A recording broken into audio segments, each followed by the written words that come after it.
Tonight at 6. Welcome to Monocle Eyewitness News. This is Ava Johnson coming to you live from our studios in New York.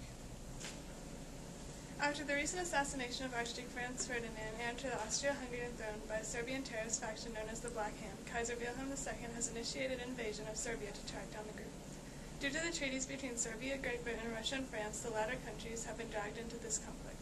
In retaliation, the allies of Austria-Hungary, Germany, and Italy have also entered into the fray. We now go live to where we have Greg Clark in the field.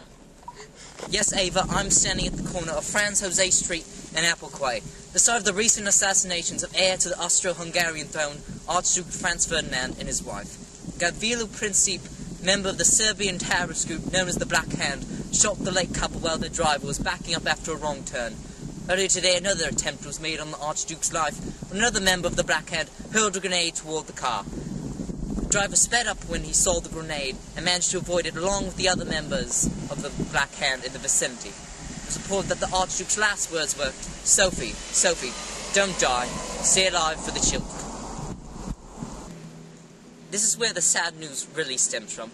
Kaiser Wilhelm II has declared an invasion of Serbia as retaliation for the actions of the Black Hand. Even as we speak, troops are entering the country.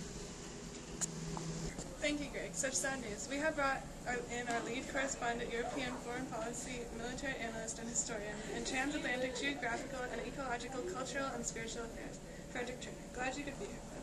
Where's Mr. Allen? Alan is out sick today. Why would he let a woman fill his place? Don't you have a kitchen to get back to? Getting back on topic, Fred, what are the far-reaching consequences of this invasion? Well, what we have here is a domino effect. Russia and Serbia have an alliance or agreement that if one enters into a war, whether voluntarily or not, the other shall aid them in the effort. The only issue is that France and Russia also have such an agreement. So do France, Britain, and Belgium, and of course Germany and Austria-Hungary. Sounds like quite a pickle. Yes, indeed. In fact, this conflict has already entered into the next phase with the potential for global war. There has to be greater cause than just one assassination and a few alliances. Yes, in fact there is. For many years, countries in Europe have been practicing a very aggressive form of imperialism in order to gain more territory and rare materials. In order to pull this off, large military forces, particularly naval, are required. In recent times, Kaiser Wilhelm II has been increasing the size of Austria-Hungary's navy. Germany is also the culprit of this expansion. It expanded so much that Great Britain herself has felt threatened and has started an increase in her navy, the mightiest on earth. Now, what many, including the late Archduke's children, will be asking, is this why him? He supported something known as trialism, or giving more power to Slavs within the Austro-Hungarian Empire. Serbia, which has a large Slavic population, is greatly opposed to this, as they saw it as an attempt to absorb Serbia into the government of Austria-Hungary. Very good. Thank you very much, Fred. Coming up next, Ellen Wilson's Dress at the State of the Union displayed some ink, and in Boston, Irish are ranting about something. We will now go to commercial. Welcome to Monocle Eyewitness News. This is Ava Johnson coming to you live from our studios in New York. We come to you today with our segment, Criminals of Today. Sacco and Vanzetti, after a long trial process, have been executed via the electric chair on this Monday morning at midnight for robbing and homicide of Frederick Perimeter and Alessandro Biladelli in Brockton, Massachusetts.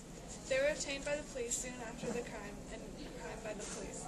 Sacco and Vanzetti were Italian immigrants who supported the rule of Luigi Gallinelli, an Italian anarchist who advocated for revolutionary violence, including bombing and assassination of leaders.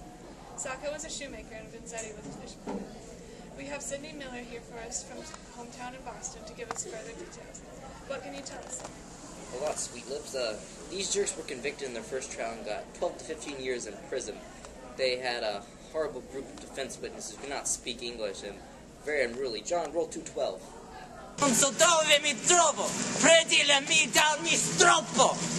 Lei è un umano mosse festo, te dorme che su madre c'è un cielo grande. Need I say more? Anyways, in their second trial, they both pleaded innocent and were both sentenced to death due to a lack for providing evidence in their defense. Now, apparently, this angered a lot of Italians due to their impression that it was a racist conviction. What have you got to say about that? The lot of them.